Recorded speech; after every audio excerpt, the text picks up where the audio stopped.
The Dallas Mavericks are one of the most beloved teams who won the championship in recent memory. In the 2011 NBA Finals, the Mavericks will face off against the super team, the Miami Heat, to see who will be crowned NBA champions. The Heat were the talk of the town. They had the glitz and glamour, and most people were picking them to win it all. On paper, it looks like a mismatch. Fortunately for the Mavericks, basketball is not played on paper. It's played on the hardwood. Dirk Nowitski played out his mind, and role players like Jason Terry, JJ Barea, Jason Kidd, Tyson Chandler, and Shawn Marion stepped up to the plate and delivered. Together, they frustrated the Heat, especially LeBron James, who looked human during most of the series. Once the dust settled, it was clear that the Mavericks were the better team as they celebrated their first ever NBA championship.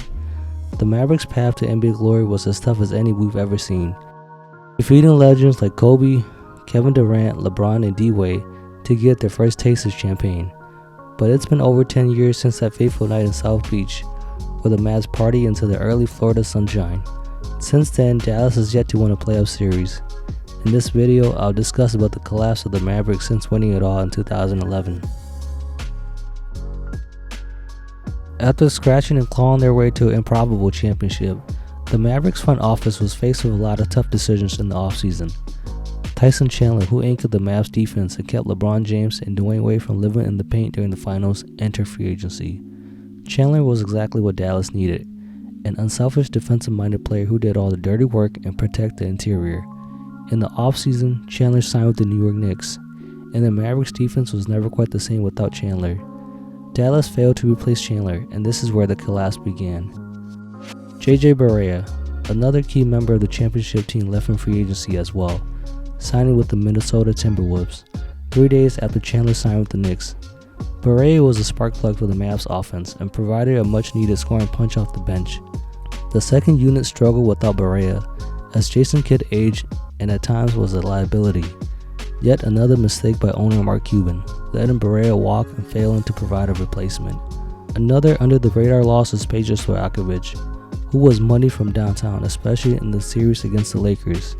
Peja spaced the floor and gave Dirk plenty of room to work. Another vital piece, gone.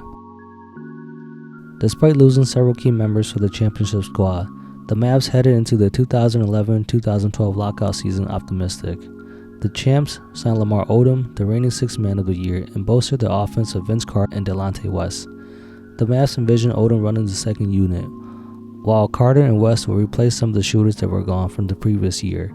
On paper, it looks like a solid roster that can compete again. Many thought the acquisition of Odom would keep the Mavs' title window open longer, but instead, Odom's off-the-court issues combined with his lack of effort on the court ended the relationship prematurely after 3 months of being together. Even with that being said, no one in the organization envisioned this tough of a season for the defending champs. The team struggled all season long with injuries, chemistry issues, and the team finished the lockout season with a mark of 36-30. Good for the 7th seed in the West and faced the Oklahoma City Thunder in the first round. Without the interior presence of Tyson Chandler, Russell Westbrook and James Harden got to the rim whenever they wanted and swept Dallas out of the playoff. Without a solid starting caliber point guard, the Mavericks had their sights on free agent Deron Williams in the offseason. At the time, D-Will was an elite point guard, and certainly having him will solve a lot of the Mavericks' offensive woes. There were a lot of rumors that Williams wanted to come play for the Mavs. Maybe Dallas thought they had Williams in the bag. Perhaps that's why owner Mark Cuban and Dirk Nowitski were not present at the pitch meeting. Needless to say, Dallas dropped the ball and Williams re-signed with the Nets. Adding insult to injury, Jason Terry and Jason Kidd left during free agency to the Celtics and Knicks respectively. Without much point guard support, Dallas traded for Darren Collison. The Mavs also signed young O.J. Mayo and veteran Elton Brand to round out the roster. The 2012-2013 season got off to a rough start. Dirk Nowitski needed surgery on his right knee and missed the first 27 games of the season. O.J. Mayo had moments where he looked like an all-star, but without Dirk, the Mavs struggled mightily. They finished the season 41-41 and missed the playoffs for the first time since 2000. In the offseason, the Mavericks went big game hunting again, and again they strike out. Dallas was hoping to land either Chirs Paul or Dwight Howard. CP re-signed with the Clippers, and Howard left the Lakers to the Lone Star State, but he chose Houston over Dallas. The Mavs let Darren Collison walk and bolstered their backcourt with Jose Calderon and Monte Ellis. The Mavericks headed into the 2013-2014 season with a healthy Dirk Nowitski, and the new addition of Calderon and Ellis blended in nicely. Ellis had a spectacular season, averaging 19 points and 5.7 assists per game. The Mavericks squeezed into the 8th and final spot and faced the San Antonio Spurs in the first round. The Mavs gave San Antonio all they wanted, even took a 2-1 lead early in the series when Vince Carter hit his buzzer beater in Game 3. San Antonio eventually won the series in 7 games, but this turned out to be the toughest series for the eventual champs. The Mavericks went into the offseason hoping to land a big fish, and again, no one came. Even DeAndre Jordan turned them down after initially agreeing to a deal. The only notable free agent they got was Chandler Parsons, who was solid during the regular season but often injured toward the end of the season and played in one playoff game for the Mavs. A trade for Rajon Rondo backfired as Rondo and coach Rick Carlisle never got on the same page. Even the reacquisition of Tyson Chandler and JJ Barea didn't spark the fire it once did. Dirk was still a very good player, but now in his late 30s, he can no longer carry a team.